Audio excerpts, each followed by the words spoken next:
The Joe Rogan Experience. And here's a good testament to how if you see past the bullshit of what divides us and labeling people this and that, you can always, because we had a lot, Jason Flom and I, who's a board member at the Innocence Project, we were overwhelmed by the outreach just from being on your show and talking to people. How can I help?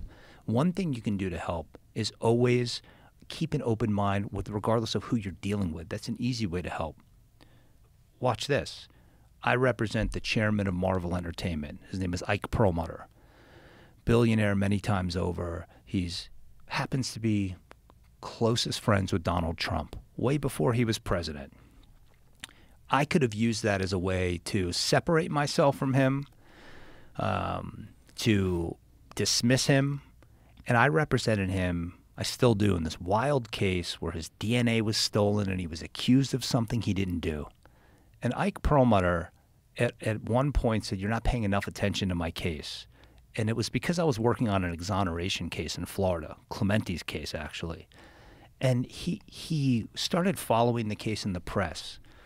And this isn't a guy that was like some criminal justice reform advocate. He said it struck him that if I didn't have you and Roy Black, who's a famous criminal defense lawyer that was handling this civil case, if I didn't have you and the resources to fight this, I would have been accused of a crime I didn't commit. And it struck him that he had the resources to make a difference. So he started making gifts in my honor to the Innocence Project, substantial gifts. And I could have, everybody around me said, "You're friends with this guy, you've become friends with him." And he got enlightened to the point where in December, I'm in Florida, a week before the Capitol riot. He called me and said, "Josh, look, I want to help get somebody executive clemency if I can. And I want you to figure out one person that you think is, the most deserving candidate for it. And let's try to get it before the president." I was in Florida. He was in Florida. He said, "You're going to meet with the president." And look, a lot of people would have said to me, "You're fucking crazy. How could you meet with him?" I said, "I don't care about any of that. I'm trying to save a life." So there's a retired judge, a federal judge named John Gleason, who started this project called the Holloway Project, where he started to realize exactly what you were talking about, people on nonviolent drug offenses, where there were just disproportionate sentences. He had a list of people where, to come up with one was difficult. But I asked him, Barry Scheck, who's one of the founders of the Innocence Project, and various others, who do you think is, if you had to give me a list of 10? So I got lists, and Judge Gleason's client was this guy named Jawad Musa, who was in Baltimore in the worst possible circumstances. He gets arrested on this reverse dry sting, they call it, where he's asked to cobble together $20,000 and make a heroin purchase in New York. And no drugs ever existed. It was all a scheme. It was a setup by an informant. He cobbles together 5 of the $20,000, goes to New York, gets arrested on the spot, and sentenced to life in prison. Jesus. So I read about him. He's in jail for over 30 years. Oh, Jesus. He has 52 degrees, certificates. By all accounts, Judge Gleason said, look, he pointed out areas in the law that I had never considered.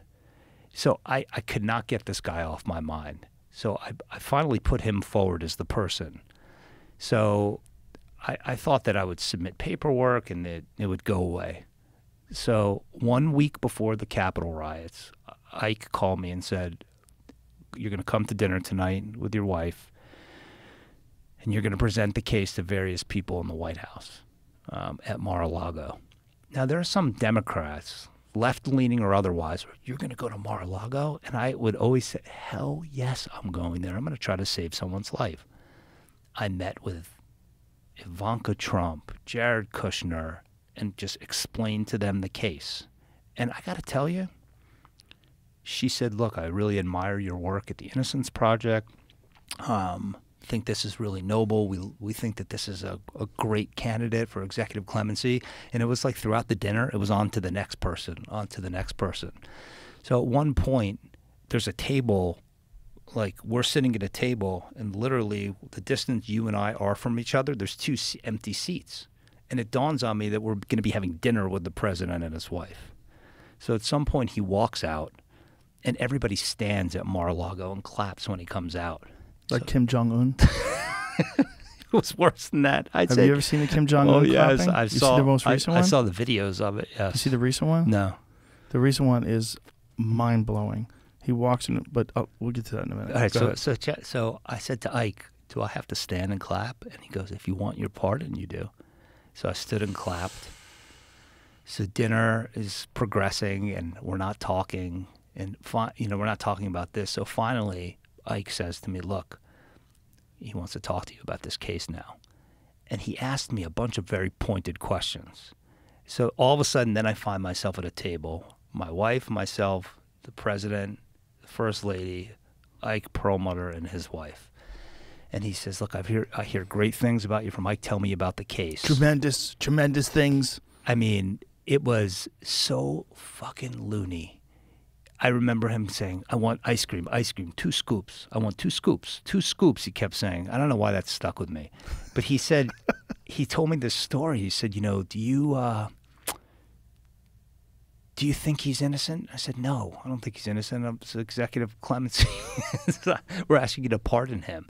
It was a nonviolent drug offense. I explained the whole case to him, and he said, I had Jim Brown come to me, the famous running back, and the guy was a murderer. I couldn't do that. I only want nonviolent drug offenses.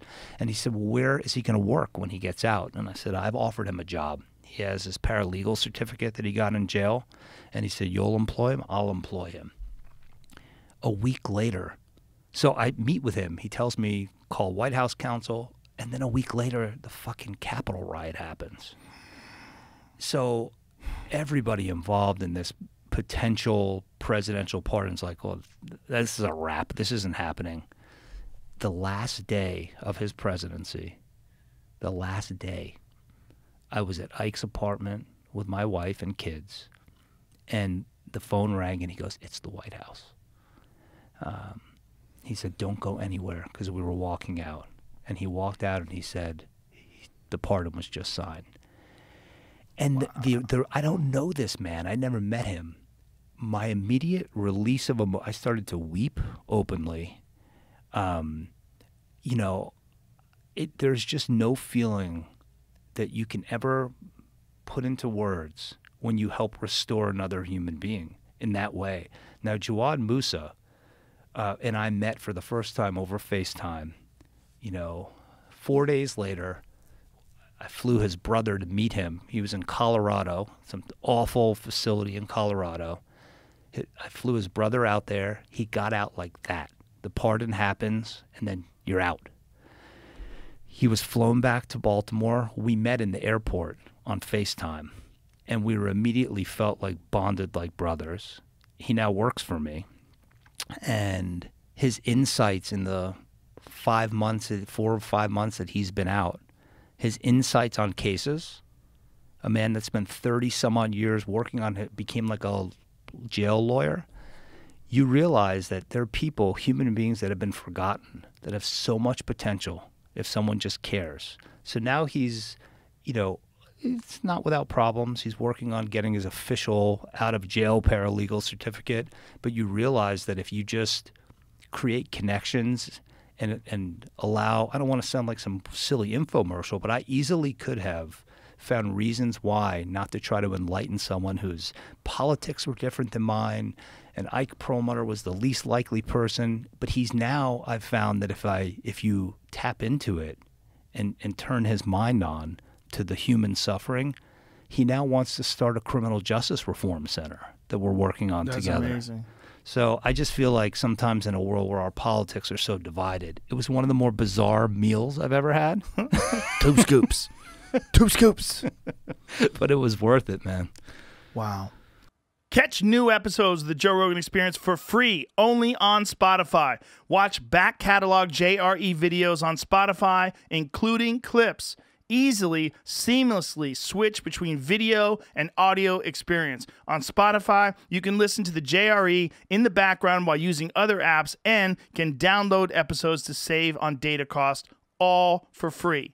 Spotify is absolutely free. You don't have to have a premium account to watch new JRE episodes. You just need to search for the JRE on your Spotify app. Go to Spotify now to get this full episode of the Joe Rogan Experience.